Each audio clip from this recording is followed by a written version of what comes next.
иное измерение русской культуры.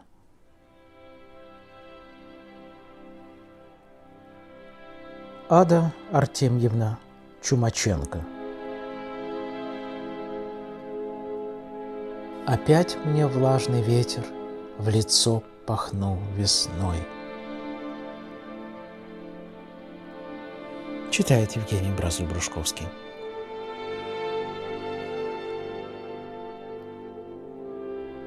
Опять мне влажный ветер в лицо пахнул весной.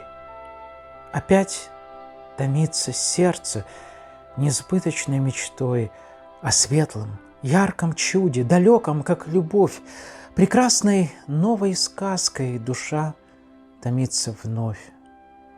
Опять встают стремления, свободные и легки, как в поле трав весенних зеленые ростки, и мнится, все извивы бегущих вдаль дорог ведут куда-то к счастью, туда, где близок Бог, где чудо так возможно, где так прекрасен день, где смерть к желанной тайне лишь новая ступень. К весне и ясным далям ложатся все пути. Туда, навстречу счастью, теперь хочу уйти. А если нет там счастья, и только есть мечта, томится сердце сказкой, и эта даль пуста?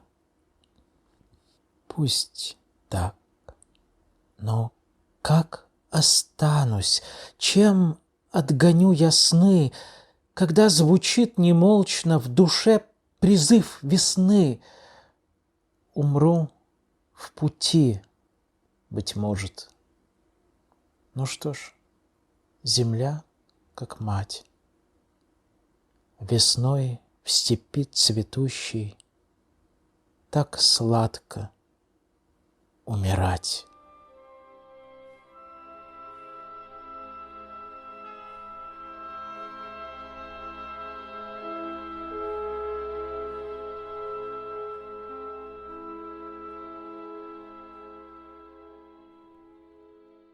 Читано по изданию «Русское богатство». Ежемесячный литературный, научный и политический журнал. 1909 год, номер 4. Страница 120.